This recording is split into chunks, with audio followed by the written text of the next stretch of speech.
राम सृष्टा भी है और सृष्टि भी है। राम सृष्टा भी है और सृष्टि भी है। राम दृष्टा भी है और दृष्टि भी है। राम दृष्टा भी है और दृष्टि भी है। राम एकांत है, राम महफिल भी है। राम एकांत है, राम महफिल भी है। राम रास्ता भी है, राम मंजिल भी है। राम रास्ता भी है, राम मंजिल भी है। राम जीवन भी है, राम मुक्ति भी है। राम जीवन भी है, राम मुक्ति भी है। राम है खोज भी, राम युक्ति भी है। राम है खोज भी, राम युक्ति भी है। राम मनहर भी है और मनस्वी भी है। राम मनहर भी है और मनस्वी भी है। राम राजा भी है और तपस्वी भी है। राम राजा भी है और तपस्वी भी है।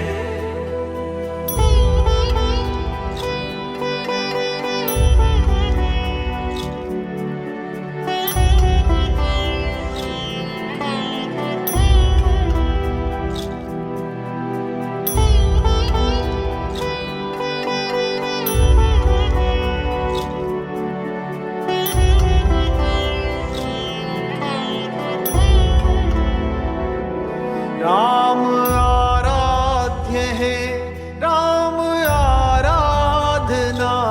राम आराध्य है, राम आराधना।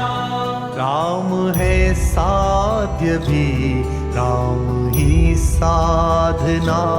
राम है साध्य भी, राम है साधना। राम मानस भी है, राम गीता भी है। राम मानस भी है, राम गीता भी है। राम है राम भी, राम सीता भी है। राम है राम भी, राम सीता भी है। राम है धारणा, राम ही धर्म भी। राम है धारणा, राम ही धर्म भी। राम कारण भी है, राम ही कर्म भी। राम कारण भी है, राम ही कर्म भी। राम महलों में है, राम जंगल में है। राम महलों में है, राम जंगल में है। राम है शोर। हाँ जी, वेरी गुड मॉर्निंग मेरे यारों, मेरे दिलदारों, मेरे पिंडी, मेरे शिमला मिर्च कलर दे बच्चों, क्या हाल चाल है आप सभी के? बढ़िया हो? मस्त मौज बहार। जय श्री राम भाई, जय श्री राम, सत श्री अकाल, अस्सलाम वालेकुम, हर हर महादेव, जय श्री महाकाल, जय माता दी। क्या हाल चाल है भाई? बढ़िया है।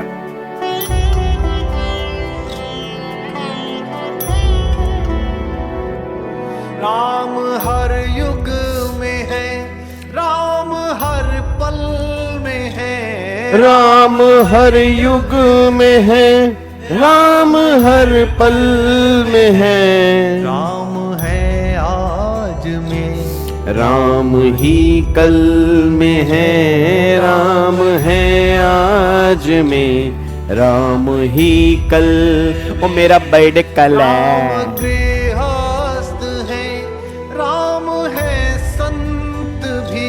राम गृहस्थ है, राम है संत भी, राम आरंभ भी, राम है अंत भी, राम आरंभ भी, राम है अंत भी। Ram Anshi very very very good morning मेरे यारों, very good morning Rajneesh, good morning Simmi, good morning Yakshu, good morning Anushka, good morning Meenal, very good morning जी। बहुत बहुत धन्यवाद। कल सब बच्चों की ब्लेसिंग, सब बच्चों की विशेस और बहुत गिफ्ट भी जरूर दे देना है, बिना गिफ्ट के मत आ जाना कहीं सोच रहे हो, ठीक है। चलो अच्छा सुनो ध्यान से, आज शाम को 7 बजे अनाउंसमेंट है, अल्टीमेट सीए वाले चैनल के ऊपर भी है, मेरे पर्सनल चैनल के ऊपर भी है, सारे बच्चे जरूर सुन लेना, ठीक है। सीए वाले बच्चों के लिए भी है, सीए वाले बच्चों के लिए एक्सक्लूसिव अनाउंसमेंट जो है वो अल्टीमेट सीए वाले चैनल के ऊपर आएगी, और बाकी सीएस वाले बच्चों के लिए जो अनाउंसमेंट होगी वो मेरे पर्सनल चैनल के ऊपर आएगी, तो सबने सुननी है, ठीक है। और फाइनली आज हमारा जीएसटी का लास्ट लेक्चर है, आज हमारा लेक्चर नंबर 17 है, तो टोटल 17 लेक्चर हमने जीएसटी के ऊपर लगाए हैं, और हमने पूरी कोशिश की है मैक्सिमम क्वेश्चन कवर करने की जीएसटी के। उसके अंदर हमने आरटीपी भी कवर करने की कोशिश की है, एमटीपी भी कवर करने की कोशिश की है, उसके अंदर ऑलरेडी पास क्वेश्चन बीच में कवर हो जाते हैं। और आज जो मैं क्वेश्चन करवाने जा रहा हूं, ठीक है ना, आज जो मैं क्वेश्चन करवा, रीअवेल की टाइम लिमिट नहीं होती जी, आईटीसी अवेल करने की टाइम लिमिट होती है, आईटीसी रीअवेल करने की कोई भी टाइम लिमिट नहीं होती, बस ये पर ध्यान दो।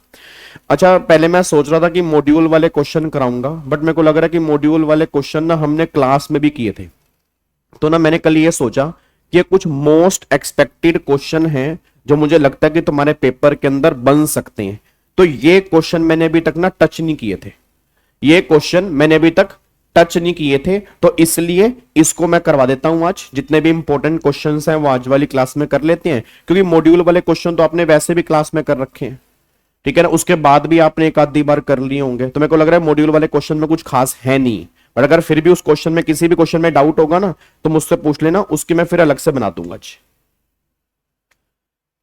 ठीक है, डन।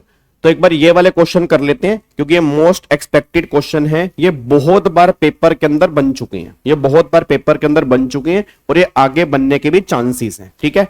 अच्छा, फिर आज की क्लास के बाद कल हमारी क्लास नहीं होगी, परसों संडे को हमारी क्लास नहीं होगी, फिर हम मिलेंगे 4 तारीख को मिलेंगे इनकम टैक्स के साथ, और इनकम टैक्स का टारगेट मैंने आपको दे दिया जी। एक तो टैक्स रेट वाला चैप्टर अच्छे ढंग से पढ़ के आना, और एक रेजिडेंशियल स्टेटस वाला चैप्टर अच्छे ढंग से पढ़ के आना, ये दोनों चैप्टर आपने अच्छे ढंग से रिवाइज करके आने हैं। 4 तारीख को इन दोनों चैप्टर के हम क्वेश्चंस की प्रैक्टिस करेंगे विद प्रेजेंटेशन, ठीक है। सर इंपॉर्टेंट थ्योरी वाले क्वेश्चन बता दो, ठीक है, मैं ऐसा करूंगा 25 से 30 थ्योरी क्वेश्चन आपको जीएसटी के एक पीडीएफ बना के दे दूंगा, उन क्वेश्चन को आप बार बार कर लेना, ऑलमोस्ट थ्योरी के क्वेश्चन जो बनेंगे वो उसी में से बनेंगे, ठीक है, वो मैं आपको बना के दे दूंगा जी।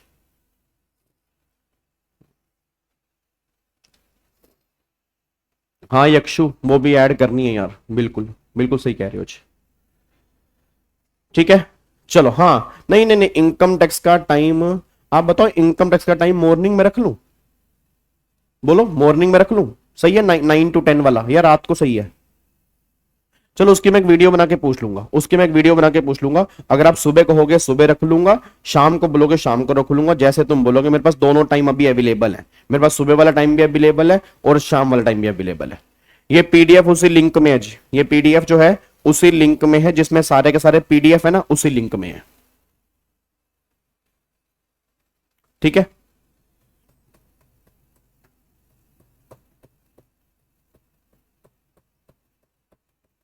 चलो अच्छा, रात को ही सही है, ओके, फिर तो सारे बच्चे रात वाले ही हैं। चलो ठीक है, कोई बात नहीं जी, done done done done done. चलो अब एक बार सारे बच्चे फटाफट से यहाँ पे आ जाओ जी, अब बातचीत बंद करते हैं और जो भी इंपॉर्टेंट क्वेश्चंस हैं उसको हम यहाँ पे एक बार देखते हैं, ठीक है। चलो अब एक बार सारे के सारे बच्चे फटाफट से यहाँ पे क्वेश्चन नंबर 3 के ऊपर आओ, और सारे बच्चे क्वेश्चन नंबर 3 ध्यान से पढ़ना। क्वेश्चन नंबर 3 क्या कह रहे हैं, देखो क्वेश्चन नंबर 3 क्या कह रहा है, कह रहा है मिस्टर गौरी शिवा, भाई साहब क्या नाम है, mister Gauri Shiva A registered person in Punjab, ये पंजाब में रजिस्टर्ड पर्सन है। फिर supply goods taxable at the rate 12%, जिसमें सीजीएसटी 6% है, एसजीएसटी 6% है, आईजीएसटी 12% है। कह रहा है इन the state of Punjab, in the state of Punjab and Haryana he has furnished the following detail in relation to independent supply made by him in the quarter ending June, आपको यहां पे दिया हुआ जून जी, ठीक है जी। चलो अब अगले पॉइंट पर आओ। अब उसने यहां पर बोला हुआ है कि उसने किस किस को सामान सप्लाई किया, उसकी नेचर ऑफ सप्लाई क्या है, उसकी वैल्यू दे रखी है। अब उसने मुझसे पूछा क्या है, कह रहा है एग्रीगेट एनुअल टर्नओवर जो है मिस्टर गौरी शिवा की पिछले साल में 1.20 करोड़ है, ठीक है। With reference to rule number 59 of CGST discuss the manner in which the detail of above supply are required to be furnished in GSTR 1। वो कह रहा है इनमें से किस किस की डिटेल जो है वो GSTR 1 में फर्निश करनी है। पहले मेरे को इसका प्रोविजन बताओ, पहले मेरे को सारे के सारे बच्चे का प्रोविजन बताओ कि कौन कौन सी डिटेल हमें GSTR 1 में फर्निश करनी होती है। तो याद करो इसके अंदर अमेंडमेंट आई थी अभी जी, इसके अंदर अमेंडमेंट आई थी। यहां पर मैंने कहा था कि सप्लाई दो तरह की होती है, या तो सप्लाई होती है B2B और या वो सप्लाई होती है B2C। मैंने कहा था B2B सप्लाई में हमेशा इंट्रा स्टेट सप्लाई हो, इंटर स्टेट सप्लाई हो, वैल्यू जितनी मर्जी हो, इनवॉइस वाइज डिटेल फर्निश करनी जरूरी है। मतलब वहां पे सारी की सारी सप्लाई की डिटेल मुझे GSTR 1 में फर्निश करनी पड़ेगी, क्योंकि सामने वाले को ITC लेना पड़ सकता है, इसलिए वहां पे कोई लिमिट की बात नहीं थी। फिर मैंने कहा था कि अगर सप्लाई B2C है, अब B2C वाले केस में अगर वो सप्लाई इंट्रा स्टेट है, अगर वो सप्लाई इंट्रा स्टेट है, तो फिर गवर्नमेंट ने कहा था आपको हर ट्रांजैक्शन की डिटेल अपलोड करने की रिक्वायरमेंट नहीं है। इंट्रा स्टेट सप्लाई वाले केस में कंसोलिडेटेड डिटेल ही फर्निश करोगे। मैं दोबारा बोलूंगा, कंसोलिडेटेड डिटेल ही फर्निश करोगे, उसमें इनवॉइस वाइज डिटेल फर्निश करने की रिक्वायरमेंट नहीं है अगर वो सप्लाई इंट्रा स्टेट सप्लाई है।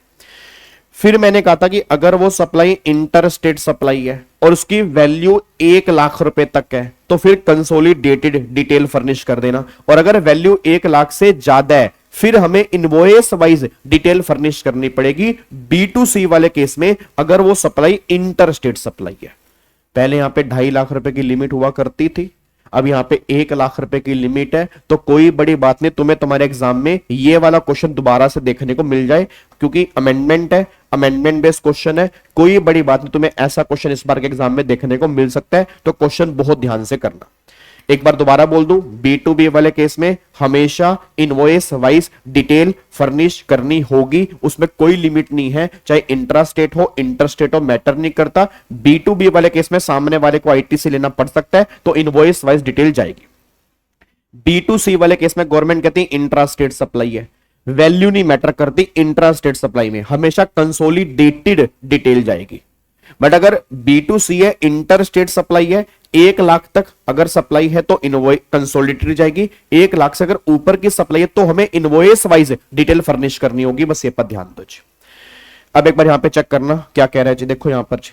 अब ये अच्छा, इसकी प्रेजेंटेशन कैसे करेंगे, सेम टेबल तुम आंसर में ले जाओगे, सेम टेबल तुम आंसर में ले जाओगे, बस यहां पर एक टेबल यहां पे और जोड़ दोगे और यहां तुम बताते रहोगे कि यहां पे इनवॉइस वाइज डिटेल जाएगी या कंसोलिडेटेड डिटेल जाएगी, बस इसका आंसर ऐसे आएगा जी, ठीक है जी। तो अब एक बार यहां पे चेक करना, देखो यहां पे क्या कह रहे जी, इधर देखो ध्यान से। तो यहां पे एक बार चेक करो, मिस्टर ए रजिस्टर्ड पर्सन है, भैया रजिस्टर्ड पर्सन है, मेरे को चेक ही नहीं करना, इनवॉइस वाइज डिटेल मुझे फर्निश करनी जरूरी है, इंट्रा हो इंटर हो, वैल्यू जो मर्जी हो, मैटर नहीं करता। उसके बाद मिस्टर बी रजिस्टर्ड पर्सन है, अगेन वैल्यू जो मर्जी हो, मैटर नहीं करता, इनवॉइस वाइज डिटेल जाएगी। उसके बाद मिस्टर सी अनरजिस्टर्ड पर्सन है और इंट्रा स्टेट सप्लाई है, तो वैल्यू मैटर ही नहीं करते इंट्रा स्टेट वाले केस में। तो भैया इंट्रा स्टेट वाले केस में तो कंसोलिडेटेड डिटेल हमें फर्निश करनी पड़ती है, ये मैटर ही नहीं है। फिर मिस्टर डी अनरजिस्टर्ड पर्सन है, इंट्रा स्टेट सप्लाई है, 2,60,000 रुपए की है, तो भी कंसोलिडेटेड डिटेल फर्निश करनी है। गलती से भी इनवॉइस वाइज मत बोल देना, क्योंकि वैल्यू जो चेक करनी है वो इंटर स्टेट वाले केस में चेक करनी है, इंट्रा में चेक नहीं करनी। मिस्टर सी मिस्टर एम अनरजिस्टर्ड है, इंटर स्टेट सप्लाई है, 3 लाख रुपए की है, तो भैया 1 लाख से ज्यादा है, तो अगर 1 लाख से ज्यादा है तो इनवॉइस वाइज डिटेल हमें यहां पे फर्निश करनी है। उसके बाद मिस्टर एन अनरजिस्टर्ड है, इंटरस्टेट है, 50,000 रुपए, 1 लाख से कम है तो कंसोलिडेटेड डिटेल मुझे यहाँ पे फर्निश करनी है। फिर मिस्टर पी अनरजिस्टर्ड है, इंटरस्टेट है, 280 है तो 1 लाख से ज्यादा है तो इनवॉइस वाइज डिटेल मुझे फर्निश करनी है।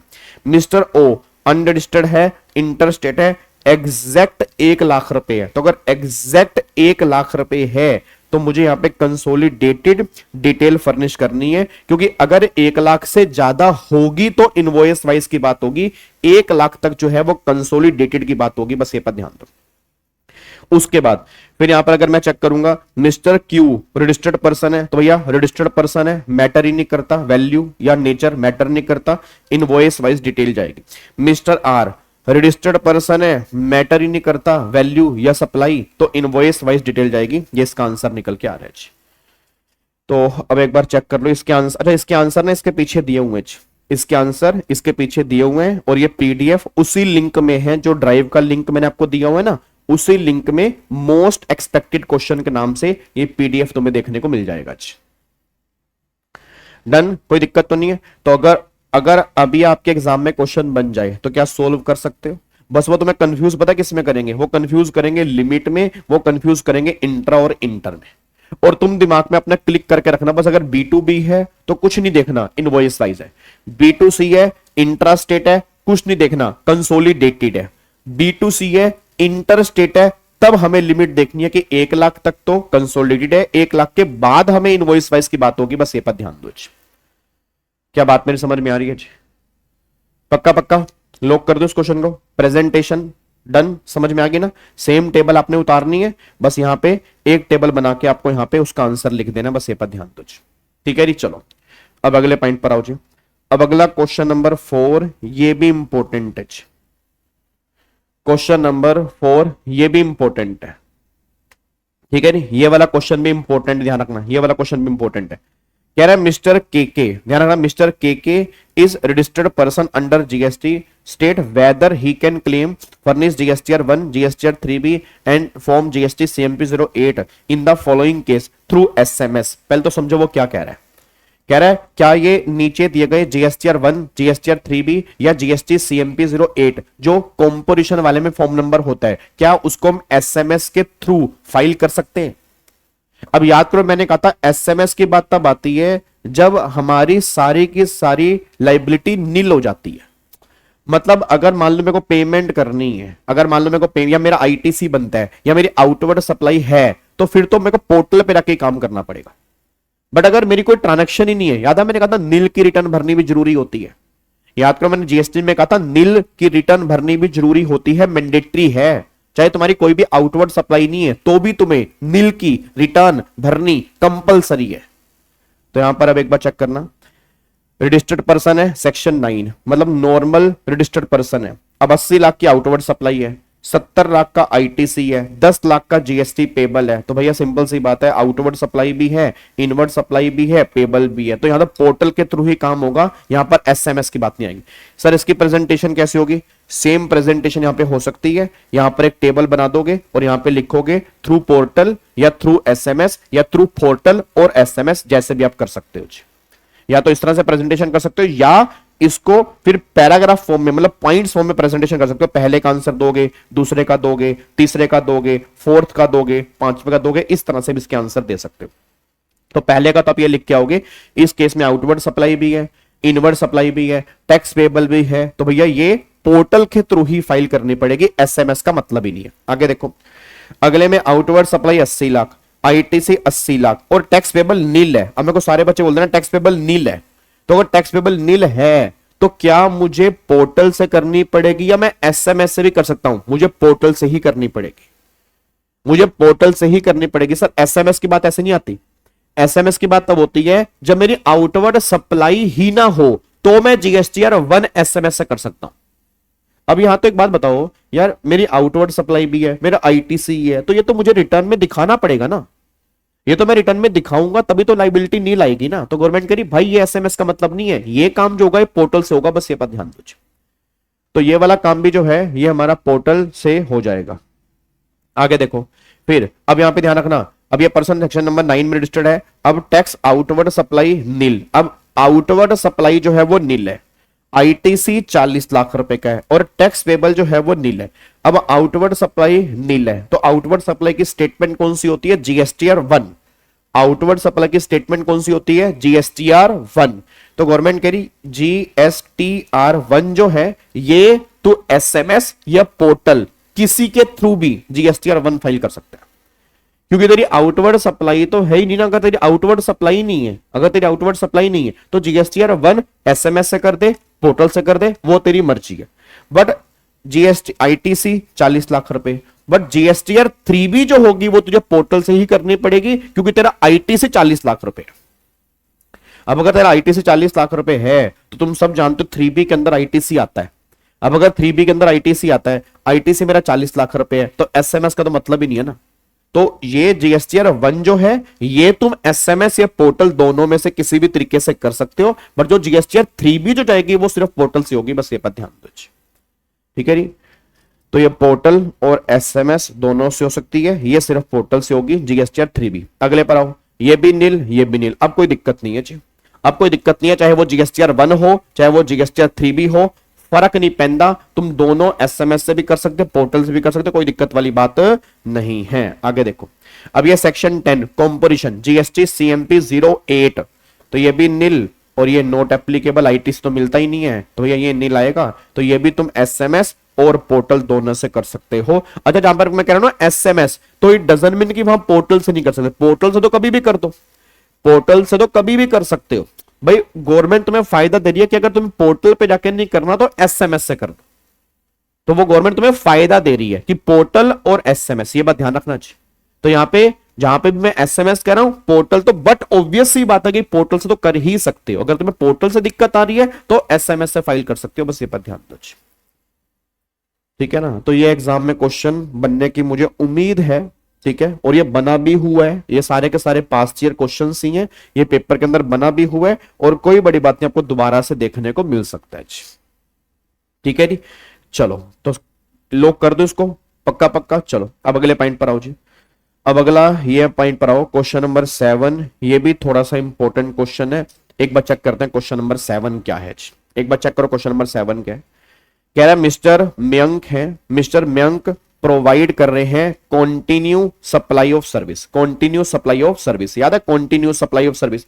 अच्छा, याद है किसी को कॉन्टिन्यू सप्लाई सर्विस में कौन कौन सा केस आता था कि एक तो ड्यू डेट अगर असर्टेनेबल है तो ड्यू डेट या उससे पहले इनवॉइस इशू करना पड़ेगा और वही हमारा टाइम ऑफ सप्लाई आएगा। फिर अगर ड्यू डेट असर्टेनेबल नहीं है, फिर जिस दिन पेमेंट रिसीव होती है उस दिन या उससे पहले इनवॉइस इशू करना पड़ता था। फिर अगर कोई कंप्लीशन पर लिंक है तो कंप्लीशन या उससे पहले, और फिर अगर स्पेशल केस में कवर होता था तो फिर जिस दिन कॉन्ट्रैक्ट सीज हुआ उस दिन या उससे पहले। ये बातें हमने उसमें टॉपिक में की थी। तो एक बार चेक करो, कॉन्टिन्यूस सर आपने कभी भरी है एसएमएस से रिटर्न? नहीं, मतलब हर बार कुछ ना कुछ आउटवर्ड सप्लाई होती है। जब आउटवर्ड सप्लाई होती है तो एसएमएस का ऑप्शन हमारे लिए है ही नहीं जी। ठीक है, अब देखो, mister Mayank provide continue supply service to Omega Limited, he furnish the following further information. ध्यान से, वो कह रहा है date of commencement of providing continue supply service 1 October.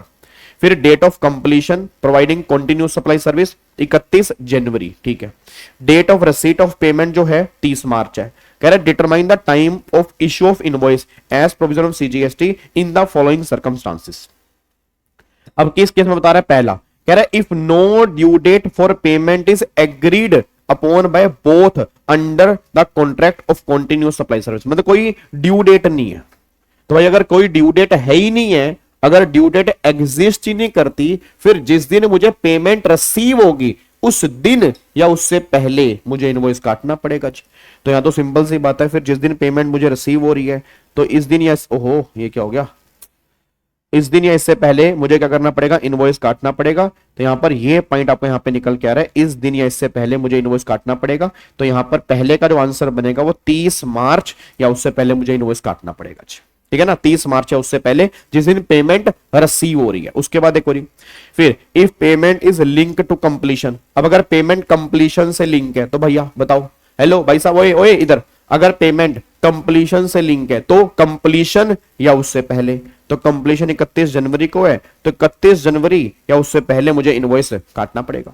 फिर वो कह रहा है Omega Limited has to make payment 25 March as per the contract of between them. अब बताओ अगर उसने पेमेंट 25 मार्च को किया तो फिर 25 मार्च या उससे पहले, सिंपल सी बात है, फिर 25 मार्च या उससे पहले उसको इनवॉइस काटना पड़ेगा। तो ये बताओ क्या क्वेश्चन है सर। इसकी प्रेजेंटेशन कैसे करोगे, पहले इसका प्रोविजन लिखोगे, पहले कॉन्टिन्यूस सप्लाई सर्विस का प्रोविजन लिखोगे कि in the case of continuous supply service there are the following cases. पहला, if due date are ascertainable then invoice has to be issued on or before the due date of invoice, मतलब due date of payment. फिर if due date are not ascertainable, फिर अगला लिखोगे if payment link with completion event. तो ये पूरा explain कर दिया।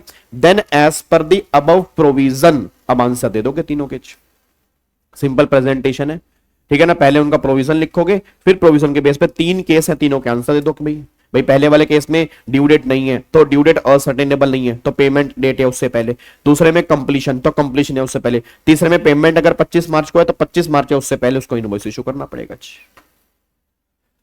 डन, क्या बात में समझ में होगी जी? पक्का पक्का, कोई दिक्कत तो नहीं है? बोल दो ओए, हेलो भाई साहब, कोई दिक्कत तो नहीं है ना? पक्का पक्का ना? चलो अब अगले पॉइंट पर आओ जी, अब अगले पॉइंट पर आओ। अब ये क्वेश्चन थ्योरी के अंदर बन सकता है।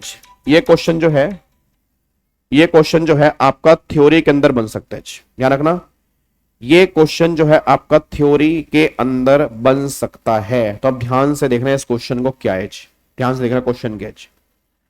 अब यहां पर ये बात कहना चाह रहा है, discuss the correctness of the following statement. कह रहा है once generated an E way bill can not be cancel, can not be cancel. बताओ जी, एक बार अगर ई वे बिल आपने जनरेट कर दिया तो वो कैंसल नहीं हो सकता।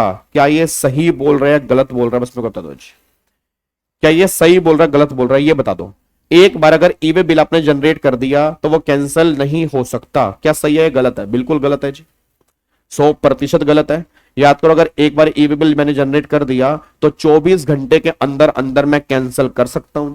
याद है 24 घंटे की टाइम लिमिट होती है भाई। सामने वाली पार्टी अबे ओए नालायक रंगा 72 घंटे में रिजेक्ट कर सकते हैं। 72 घंटे में रिजेक्शन की टाइम लिमिट है। अगर मैं कैंसिलेशन की बात करूंगा तो कैंसिलेशन जो होता है वो 24 घंटे में होता है और 72 घंटे में आप रिजेक्ट कर सकते हो। बस ये बात ध्यान दो। क्या बात मेरी समझ में आ रही है? तो कैंसिलेशन जो है वो 24 घंटे में है, रिडक्शन जो है वो आपका 72 घंटे के अंदर आएगा। बस ये बात ध्यान दो। डन, क्लियर है? उसके बाद देखो अगला क्या कह रहा है, e way bill generated in one state is valid in another state. ये भी सही है जी भाई। अगर आपने एक बार ई वे बिल इस स्टेट में जनरेट कर दिया तो वो अगली स्टेट के अंदर भी वैलिड ही रहेगा।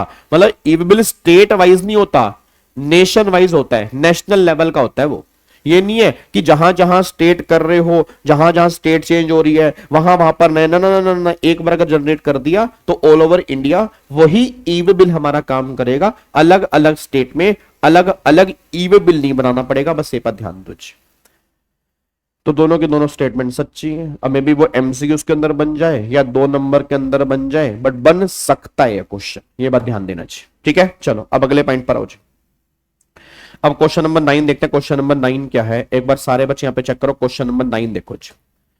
कह रहा है determine in the following independent cases E invoice is applicable. आपको बताना है क्या ई इनवॉइस जो है वो एप्लीकेबल है इसमें। पहले मेरे को सारे बच्चे आंसर बताओ, ई इनवॉइस एप्लीकेबल कब होता है? हाँ जी, जितने बच्चे मेरे सामने बैठे हैं पहले मुझे इसका आंसर दो। ई इनवॉइस की एप्लीकेबिलिटी होती कब है, बताना मुझे। ई इनवॉइस की एप्लीकेबिलिटी कब होती है बताओ।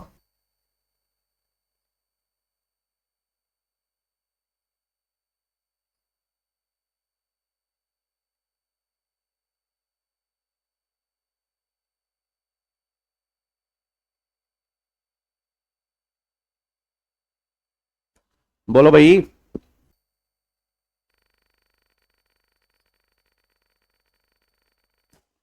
ई इनवॉइस की एप्लीकेबिलिटी कब होती है?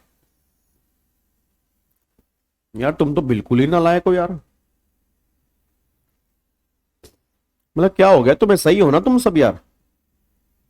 आज हमारा जीएसटी का 17वां लेक्चर चल रहा है। तुमने घर में थोड़ा बहुत जीएसटी पढ़ा होगा, नहीं पढ़ा होगा?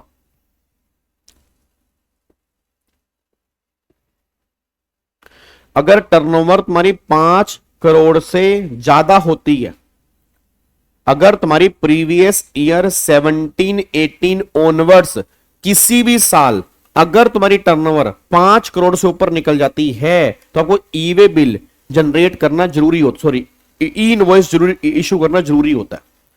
और फिर ई इनवॉइस वाले केस में एग्जम्पशन भी होती है, ई इनवॉइस वाले केस में एग्जम्पशन भी होती है कि एससीजेड वाले केस में नहीं होता, सिनेमा हॉल वाले केस में नहीं होता, गवर्नमेंट वाले केस में नहीं होता, बैंकिंग कंपनी वाले केस में नहीं होता, फाइनेंशियल इंस्टीट्यूशन वाले केस में नहीं होता, अगर आप गुड्स और ट्रांसपोर्टेशन का बिजनेस कर रहे हो उस केस में नहीं होता।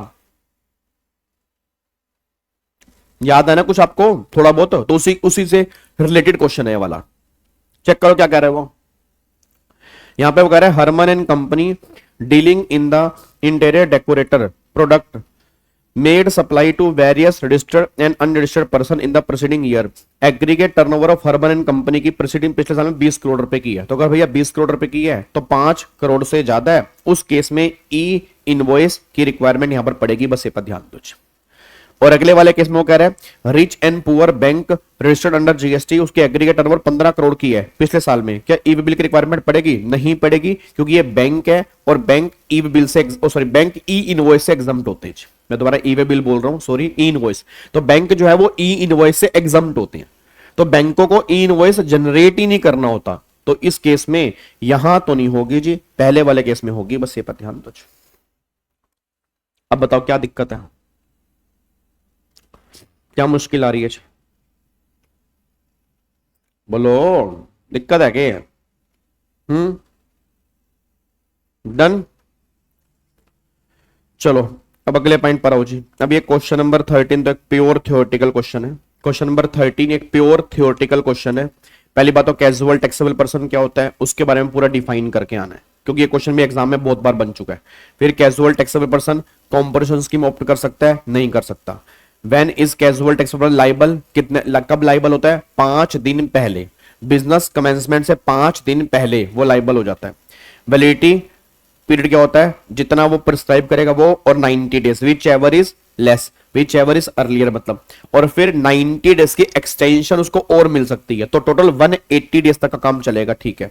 फिर can the validity of registration, उसको एक्सटेंशन, हाँ एक्सटेंशन मैंने बोल दिया ना, 90 दिन की एक्सटेंशन जो उसको और मिल सकती है। 90 डेज की एक्सटेंशन जो है उस केस में बिल्कुल पॉसिबल है, कोई दिक्कत वाली बात नहीं है, ठीक है जी।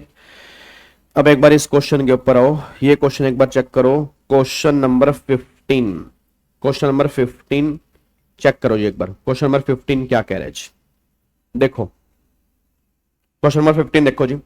कह रहा है बीबीडी प्राइवेट लिमिटेड, हाँ जी, BBD private limited of Gujarat exclusively manufacture and sell product Z which is exempt from GST wide notification issued under relevant GST legislation. The company sells Z only within Gujarat and is not registered under GST law. अच्छी बात है। Turnover of the company in the preceding year 21-22-50 lakh. The company expects the sale to grow 10% in current financial year. ठीक है जी। वो कह रहा है however effective 1/1/23 the exemption available Z was withdrawn by the central government and GST 5% was imposed there. Turnover of the company for the 9 month ended 31st December 22 जो 42 लाख रुपए की है। कह रहे हैं आप ओपिनियन दो, it is not required to get registered under GST. Current examine the above scenario. Advice will be whether it is need to be registered. बिल्कुल जी यार, बिल्कुल, बताओ क्या दिक्कत है यार। एक बात तो, जब हम टर्नओवर निकालते हैं तो हम तो एग्जम्प्टेड और टैक्सेबल दोनों लेते हैं ना। अब चाहे वो 9 महीने एग्जम्प्टेड था तो 9 महीने की टर्नओवर 42 लाख रुपए है, तो भैया हम तो दोनों टर्नओवर लेके चलते हैं जी। हम जब हम एग्रीगेट टर्नओवर निकालते हैं तो taxable supply, exempted supply, nil rated supply, non taxable supply, export वाली supply, intrastate supply, interstate supply, सारी के सारे तो काउंट होती है। तो हम तो सारी की सारी टर्नओवर लेके चलते हैं। तो टर्नओवर भाई 42 लाख है तो 40 लाख से तो ऊपर ही है, तो लाइबल फॉर रजिस्ट्रेशन। और कब से लाइबल? भाई जब उसकी एग्जम्पशन यहां पर विड्रॉ हुई है तो उसके बाद से वो लाइबल हो जाएगा जी। जब भी उसकी एग्जम्पशन विड्रॉ हुई है उसके बाद से वो क्या होगा? लाइबल हो जाएगा। तो 30 दिन के अंदर उसको अप्लाई करना पड़ेगा। 30 दिन कहां से? जब से वो लाइबल हुआ। लाइबल कब से हुआ? 1 जनवरी से वो लाइबल हुआ, तो यहां से 30 दिन के अंदर उसे अप्लाई करना पड़ेगा। बस ये पर ध्यान दो। क्या बात समझ में आ रही है? क्या बात समझ में आ रही है? अब एक बच्चा कह रहा है सर इसको लिखेंगे कैसे, इसको पहले तो आप एक्सप्लेन करोगे एग्रीगेट टर्नओवर की डेफिनेशन। एग्रीगेट टर्नओवर से पहले आप ये भी बता सकते हो कि 10 लाख, 20 लाख और 40 लाख की लिमिट है। ये क्वेश्चन मैंने तुम्हें लिखवाया हुआ है, ऐसा ही क्वेश्चन तुम्हें लिखवाया है कि 10 लाख की लिमिट का है, 20 लाख की लिमिट का है, 40 लाख की लिमिट का है। फिर how to compute turnover, turnover आपने कंप्यूट करके बता दी। Then as per the above provision, मतलब जो मिस्टर बीबी के प्राइवेट लिमिटेड उसने उसकी टर्नओवर कितनी है 42 lakh, that is exempted turnover. But after that it also include in aggregate turnover, aggregate turnover में आएगी। एंड लाइबल फॉर रजिस्टर्ड कब बन गया 1 जनवरी को, तो विद इन 30 डेज के अंदर तुम्हें अप्लाई करना पड़ेगा, बस ये पर ध्यान दो। क्या बात समझ में आ रही है जी? ठीक है, चलो अगले पॉइंट पर आओ जी। अब यहां पे आ जाओ, ये वाले क्वेश्चन पे आओ, क्वेश्चन नंबर 18 जी।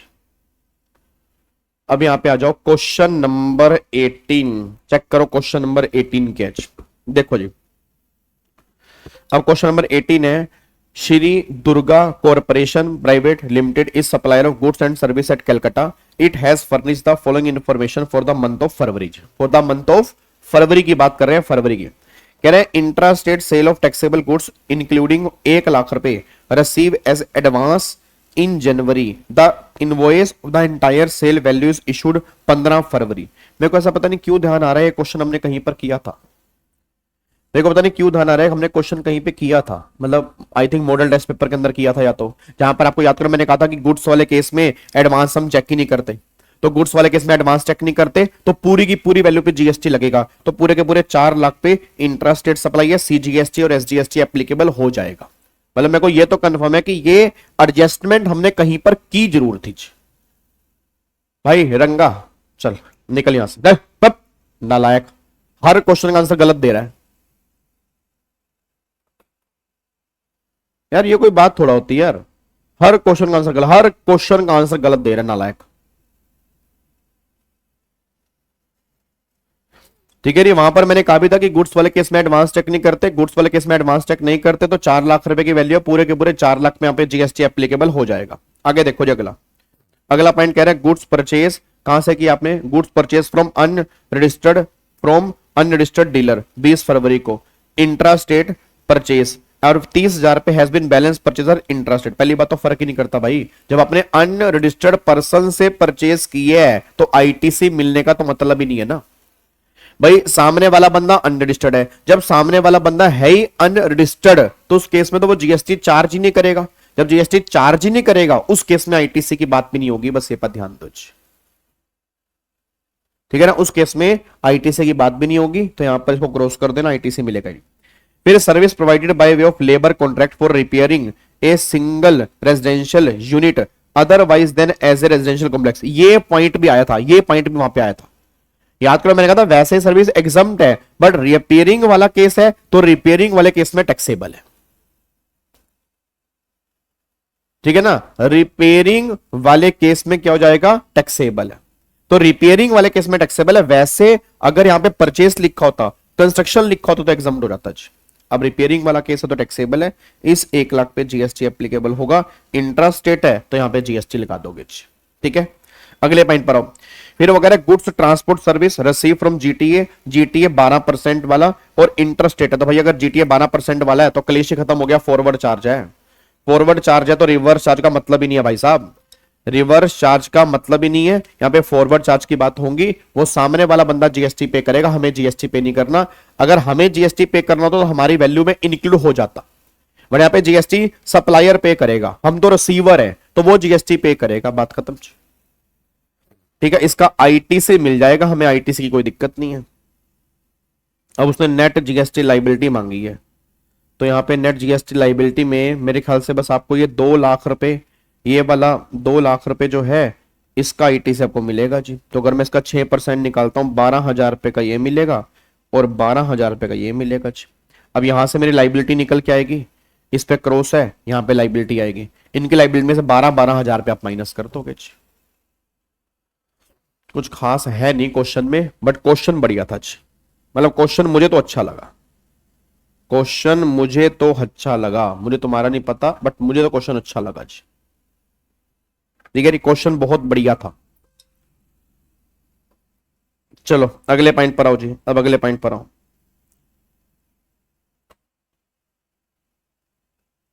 लो जी, अब ये वाला क्वेश्चन में मुझे पता नहीं क्यों ध्यान आ रहा है, ये वाला क्वेश्चन भी हमने किया था, मतलब एक बार देखते हैं दोबारा से क्वेश्चन क्या है। Mister Ekant a supplier registered in Delhi is engage in the business of sale and purchase of plastic raincoat.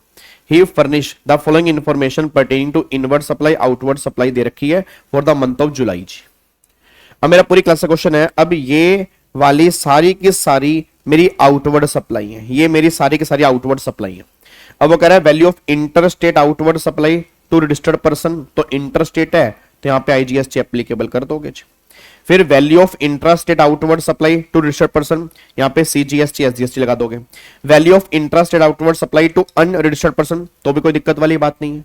यहां पे भाई फॉरवर्ड चार्ज वाली है ना, तो यहां पर भी सीजीएसटी और एसजीएसटी लगा दोगे, अपने सप्लाई किसी को भी की हो। आप रजिस्टर्ड हैं तो अगर आप रजिस्टर्ड हैं तो आप जीएसटी चार्ज करोगे।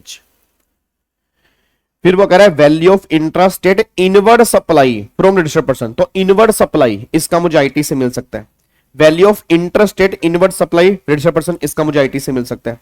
Value of intra state inward supply unregistered, इस केस में आईटीसी मिलेगा नहीं, क्योंकि अगर अनरजिस्टर्ड पर्सन से लोगे तो आपको आईटीसी मिलेगा ही नहीं।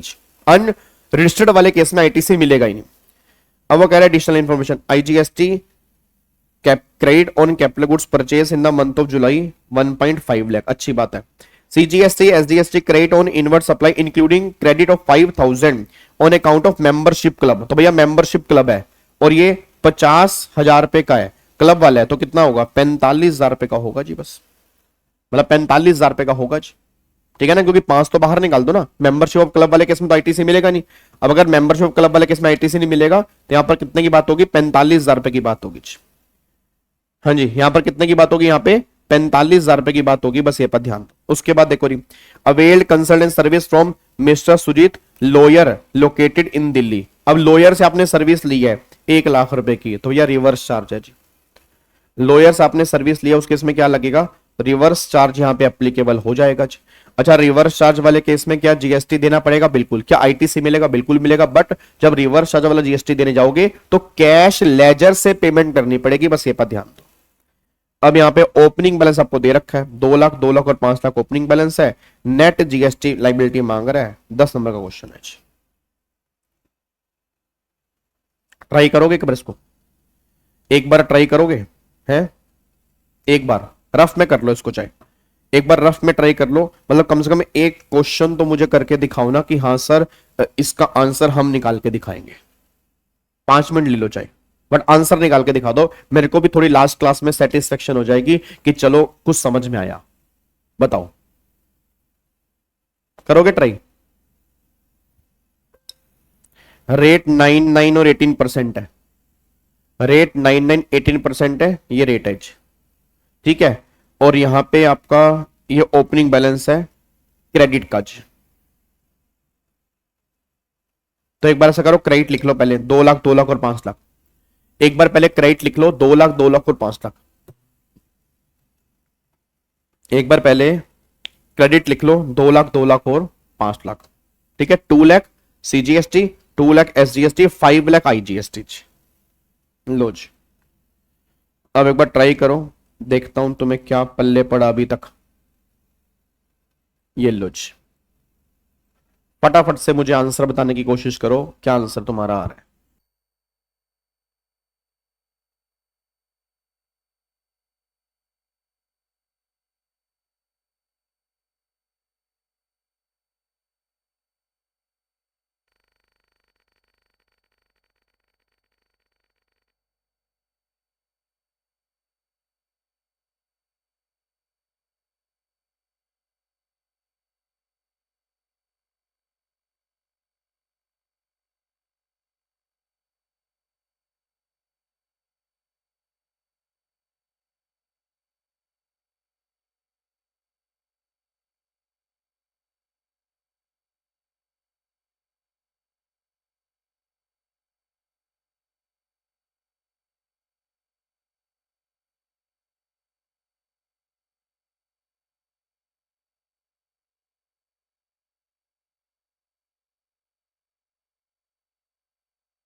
क्वेश्चन करने के लिए बोला है मैंने, बैठने के लिए नहीं बोला जी।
हाँ जी, आया कुछ answer?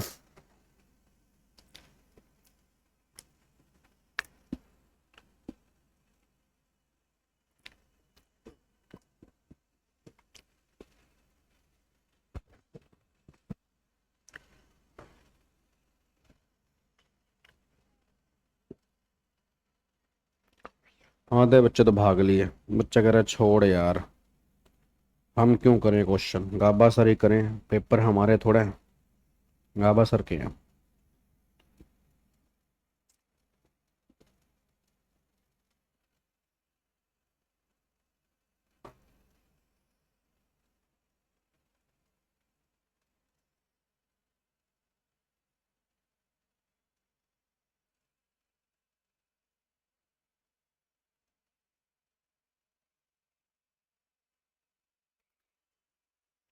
Opening ITC 2 lakh, 2 lakh और 5 लाख है जी।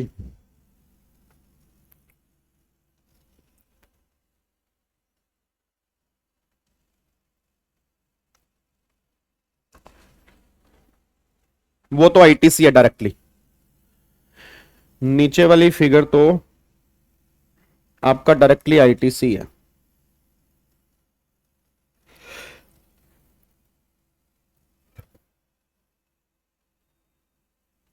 आरसीएम को पॉइंट नहीं दिख रहा, ये लो ऊपर, ये लो ऊपर कर दिया मैंने। 1 लाख रुपए की वैल्यू है।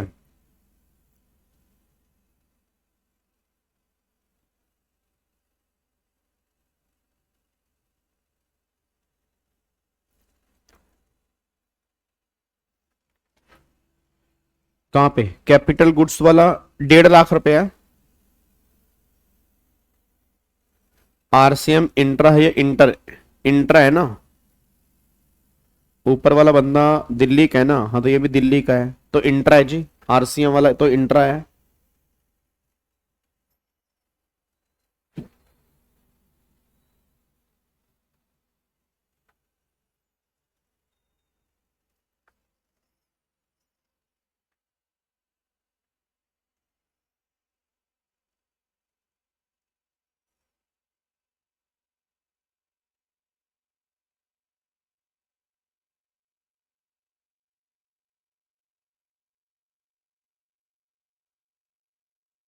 हाँ जी,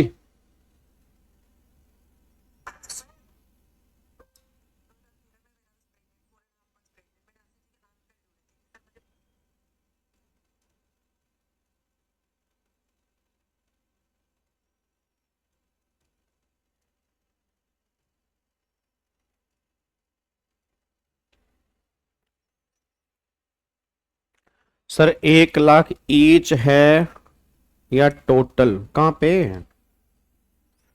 बेटे ये आईटीसी नहीं है, ये वैल्यू है, मैं बता दूं, ये वैल्यू है।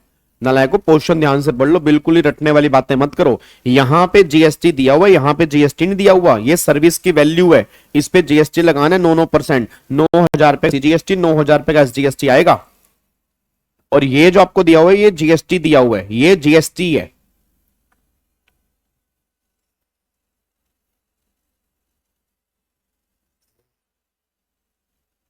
इसको कर लेना, ये मैं भी क्वेश्चन करवा रहा हूं, ये पीडीएफ फिर बाकी बचे हुए क्वेश्चन है ना, थोड़ा सा घर जाके एफर्ट्स कर लिया करो। ये नहीं कि गावा सर करवाएंगे तो तभी करेंगे, सारा कुछ तो कंटेंट मैंने तुम्हारे को फ्री में दे रखा है। इतना कंटेंट फ्री में किसने तुम्हें नहीं दे रखा होगा? वो ये ना, फ्री की वैल्यू नहीं होती बस।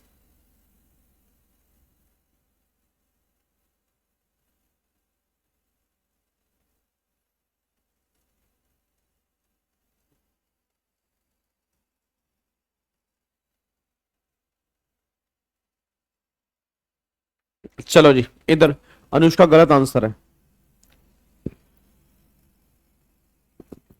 अच्छा, हाँ ठीक है ठीक है, अनुष्का का सही आंसर आया जी।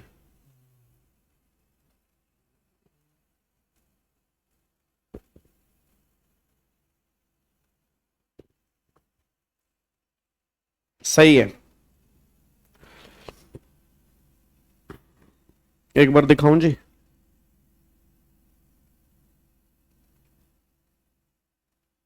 इसके आंसर मैंने यहां तो नहीं है, बट इसके आंसर सही निकाला, 1.5 लाख ही आ रहा है जी। इसका आंसर जो आपने निकाला है वो 1.5 लाख ही निकल के आ रहा है। 1.5 लाख सही आ रहा है बिल्कुल। देखो ना, आपकी आउटवर्ड सप्लाई कितनी आ रही है? आपकी आउटवर्ड जीएसटी लाइबिलिटी आ रही है 5,85,000 का सीजीएसटी, 585 का एसजीएसटी और 5,40,000 रुपए का आईजीएसटी आएगा। फिर आपका आईटीसी जो ओपनिंग बैलेंस है वो 2-2 लाख 5 लाख है। फिर 90,000 रुपए जो 10,000 पे 10 लाख पे निकाला। फिर 90,000 पे आईजीएसटी हो गया। फिर आपका 2 लाख रुपए आपने अनरजिस्टर्ड पर्सन से लिए, उस पे मिलेगा नहीं, 45 और 9,000 पे, तो 3,44,000 रुपए का आपका सीजीएसटी आएगा, 3,44,000 रुपए का आपका एसजीएसटी आएगा, और आपका यहाँ पे 7,40,000 रुपए का आपका आईजीएसटी निकल के आएगा जी।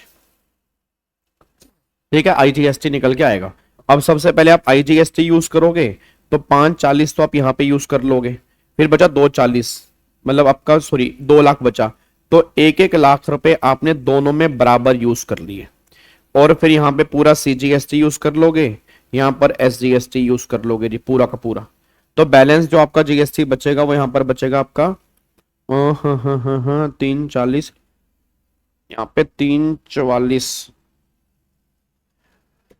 अच्छा, 9,000 रुपए का तो अलग ही है ना, तो 9,000 में तो हमें यूज करना ही नहीं, 9,000 में तो हमें यूज करना ही नहीं, तो 1,41,000, यहाँ पे 141,000 और यहाँ पे तो बनेगा नील। अब इसमें 9,000 पे वो आरसीएम वाले जोड़ दोगे, तो 1.5 लाख रुपए का यहाँ पे सीजीएसटी, 1.5 लाख रुपए का यहाँ पे एसजीएसटी, इस तरह से आएगा जी। डन, ठीक है, सही है आंसर। ठीक है, done done done done done done, समझ में आ रहा है इसका आंसर? ठीक है ना। अब ये क्वेश्चन तुम्हारे पेपर के अंदर बन चुका है और दोबारा से बन भी सकता है, ये दोबारा से बन भी सकता है। मैं इसलिए कह रहा हूं यहां पे ना ये गलती मत कर देना, यहां पे जीएसटी लिखा हुआ है और यहां पे जीएसटी नहीं लिखा हुआ है, यहां पर ये वैल्यू है, तो ये वैल्यू और ऊपर वाला जीएसटी है, दोनों को ध्यान से लेके चलना जी। ठीक है, चलो अब एक बार अगले क्वेश्चन पे आओ। लो जी, अब एक बार अगला क्वेश्चन देखो जी, क्या कह रहा है अगला क्वेश्चन? कह रहा है नेट जीएसटी लाइबिलिटी निकालनी है अगले क्वेश्चन में जी। एक बार चेक करना नेट जीएसटी लाइबिलिटी कैसे आएगी। Mister Dheeraj, a registered supplier Bengaluru Karnataka, has provide the following information for the month of February. फरवरी के महीने की बात हो रही है जी। अब यहाँ पे intra state taxable supply of service 520 है, तो इंट्रा स्टेट है सीजीएसटी एसजीएसटी लगा दोगे।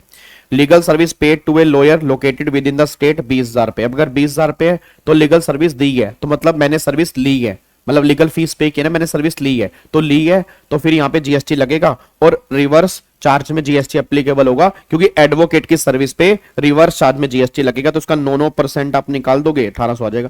रेंट पे किया स्टेट गवर्नमेंट को फॉर ऑफिस बिल्डिंग के लिए, याद करो अगर government renting of immovable property की सर्विस दे रही है तो भी वहां पर आरसीएम की बातें हैं, तो यहां पर भी आरसीएम लगेगा, यहां पर भी आरसीएम लगेगा। याद है ना आरसीएम वाली एंट्री की, गवर्नमेंट अगर रेंटिंग ऑफ इमूवेबल प्रॉपर्टी की सर्विस दे रही है उस केस में आरसीएम की बातें होती है, दोनों में आरसीएम है। फिर receive for service towards conduct of exam, ठीक है, in love all university Pune recognise by law being an interested, तो ये तो एग्जाम्प्ट है जी। अगर मान लो कोई भी स्कूल या कॉलेज अगर एग्जामिनेशन कंडक्ट करवाने की सर्विस लेता है तो वो दोनों केस में एग्जामिशन में आती है, तो ये वाला काम जो होगा वो एग्जामिशन वाली कैटेगरी में कवर है, इस पे कोई भी जीएसटी एप्लीकेबल होगा नहीं जी। अब मेरे को बताओ यहाँ पे जी, अब ये आरसीएम वाला जीएसटी है, ये आरसीएम वाला जीएसटी है, इसका मुझे आईटीसी मिलेगा, तो आईटीसी में इसमें यूज करूंगा, बट जब ये वाला जीएसटी गवर्नमेंट को देने जाऊंगा तो वो कैश में ही देना पड़ेगा। अब एक बार निकालना, 5,20,000 है ना, तो 5,20,000 रुपए का 9%, तो 46,800 रुपए ही आ गया, 46,800 रुपए ही आ गया। ठीक है, अब ये 20,000 का 9% 1,800 रुपए का एक तो आईटीसी हो गया, 1,800 रुपए का आईटीसी हो गया। फिर 30,000 रुपए का 9% 2,700 रुपए का आईटीसी हो गया, 2,700 रुपए का आईटीसी हो गया। अब ये आईटीसी मैं यूज कर लूंगा, तो 46,800 माइनस 1,800 माइनस 2,700, तो ये बनेगा 42,300 सीजीएसटी, 42,300 एसजीएसटी।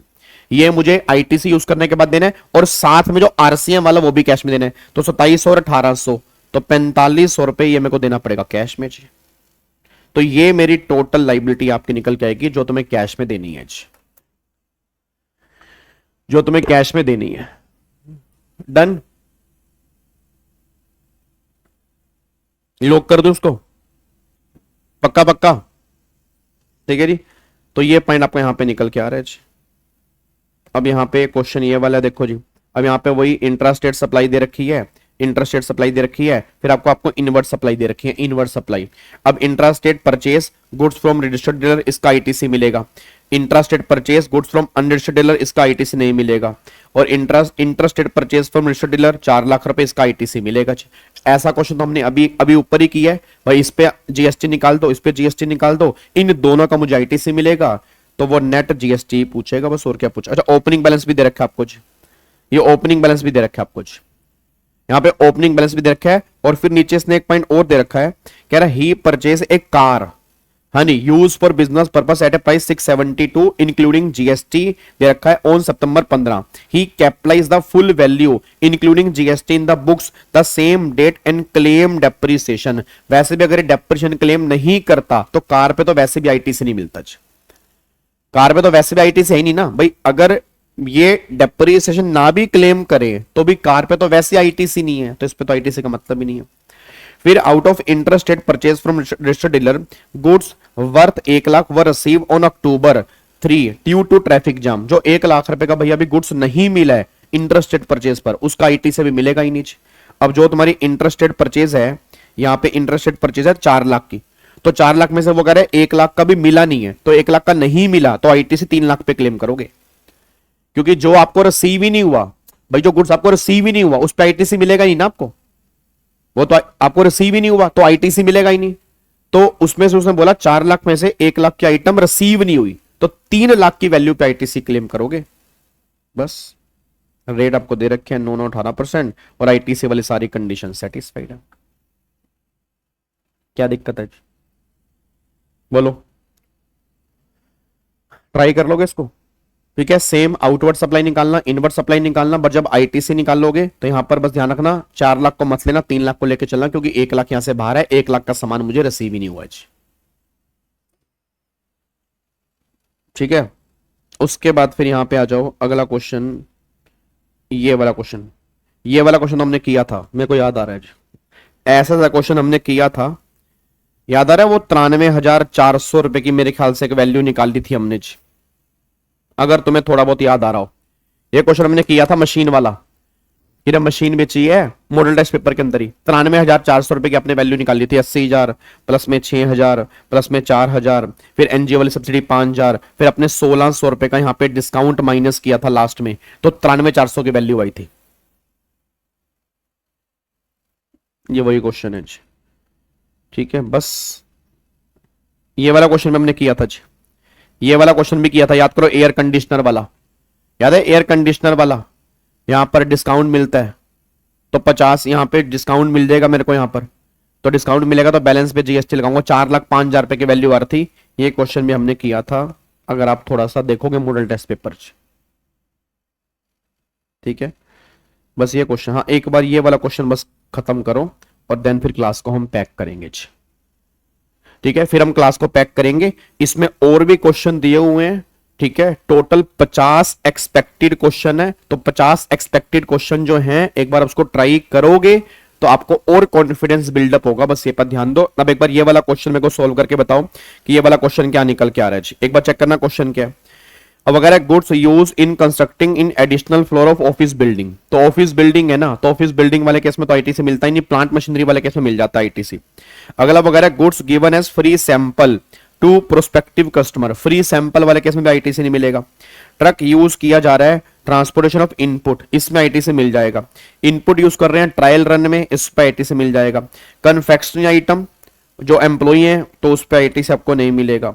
और सीमेंट यूज हो रहा है फाउंडेशन स्ट्रक्चरल प्लांट मशीनरी, इस पे मिल जाएगा जी, बस इस पे आईटीसी मिलेगा। पता नहीं मेरे को ऐसा क्यों ध्यान आ रहा है, ऐसा क्वेश्चन हमने पहले किया है, ऐसा क्वेश्चन भी मेरे को याद है मॉडल टेस्ट पेपर में हमने किया है, पता नहीं ऐसा ध्यान आ रहा है मेरे कुछ। तो एक बार चेक करना कितना आईटीसी मिल रहा है यहाँ पे, कितने का आईटीसी मिल रहा है आपको 28,900 का, तो 8,050, 9850 और 11,000, तो 28,900 रुपए का मुझे आईटीसी मिल रहा है जी। बस ये मिल रहा है जी आईटीसी जी, ठीक है जी। डन, लॉक करें इसको। चलो तो फाइनली अब जाके हमने जीएसटी के बहुत सारे क्वेश्चन प्रैक्टिस करने की कोशिश की है, देखो। और मैं उम्मीद करता हूं आप सबका फायदा इससे जरूर हुआ होगा। अगर वो सीजन नंबर 1 देख लोगे और सीजन 2 देख लोगे, मैं अभी भी कह रहा हूं तुम्हारे टेक्स्ट में 70+ मार्क्स है, बट तुम्हें ऑनेस्टली देखना पड़ेगा। सीजन 1 पहले हो चुका था, अगर नहीं देखा तो वो साथ साथ देखना स्टार्ट कर दो। सीजन 2 हमारा चल रहा है, ठीक है जी। और बाकी आज शाम को 7 बजे सारे बच्चे अनाउंसमेंट जरूर सुनेंगे, अपने दोस्तों के साथ में शेयर करेंगे, ठीक है। और फिर हम मिलेंगे 4 तारीख को रात को, ठीक है ना। 4 तारीख को रात को। बहुत बहुत धन्यवाद बर्थडे विश करने के लिए। और बाकी thank you so much, God bless you, love you all, bye bye, take care, thank you so much, जय हिंद, थैंक यू सो मच, ठीक है। फिर मिलते हैं इनकम टैक्स में। अब सारे दोस्तों को बोल देना कि अब इनकम टैक्स की क्लासेस स्टार्ट हो रही है, तो जिनको भी इनकम टैक्स में दिक्कत आ रही है 4 तारीख को रात को 9 बजे सारे के सारे बच्चे मेरे को मिलेंगे। बेसिक और रेजिडेंशियल स्टेटस वाला चैप्टर आप सारे बच्चे करके आएंगे, ठीक है। थैंक यू सो मच, जय हिंद, थैंक यू सो मच।